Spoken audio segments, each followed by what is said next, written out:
mayat zaman Nabi Musa. Pada suatu masa, Bani Israel geger karena seorang dari mereka ditemukan terbunuh.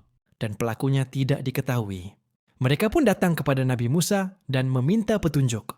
Allah lalu memerintahkan mereka menyembelih seekor sapi betina.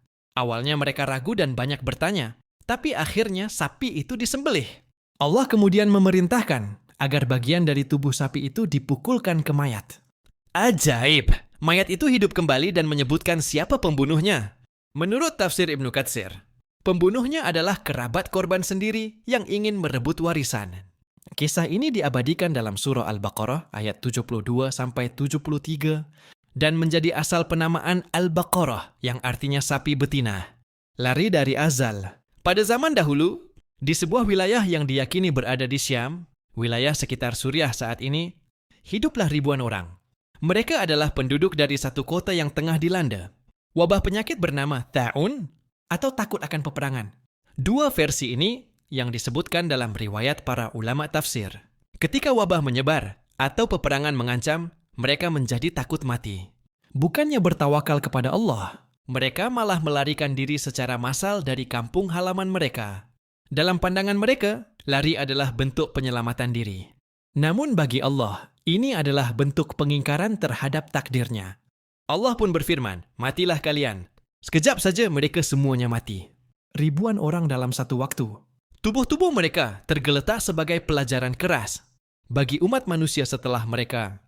Namun setelah beberapa waktu, Allah menghidupkan mereka kembali. Para ulama berbeda pendapat tentang lamanya kematian mereka. Namun mayoritas menyebutkan bahwa kebangkitan mereka terjadi di dunia, bukan di akhirat, sebagai mukjizat dan tanda kekuasaan Allah yang agung.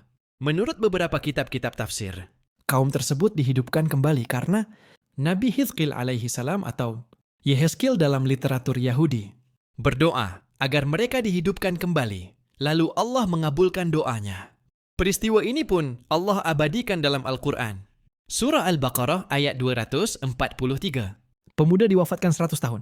Dalam surah Al-Baqarah ayat 259, diceritakan seorang hamba saleh melewati kota yang telah hancur. Ia bertanya dalam hati, bagaimana Allah menghidupkan negeri ini setelah kehancurannya? Lalu Allah mewafatkannya selama 100 tahun. Saat dibangkitkan kembali, ia bahkan mengira hanya tertidur sehari atau setengah hari.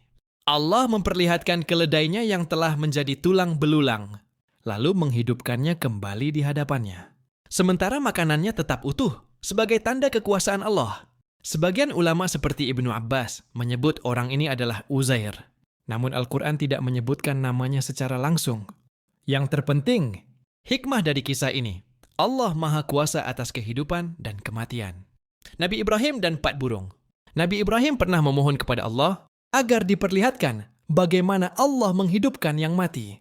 Bukan karena ragu, tapi agar hatinya lebih tenang. Allah memerintahkannya mengambil 4 jenis burung, menjinakkannya, memotongnya, dan meletakkan potongan-potongan itu di atas bukit yang berbeda-beda. Lalu Allah menyuruh Ibrahim memanggil burung-burung itu. Maka dengan izinnya, potongan-potongan itu menyatu kembali, hidup dan terbang ke arah Ibrahim. Kisah ini tertulis dalam surah Al-Baqarah ayat 260 dan menjadi pelajaran besar. Tidak ada yang mustahil bagi Allah.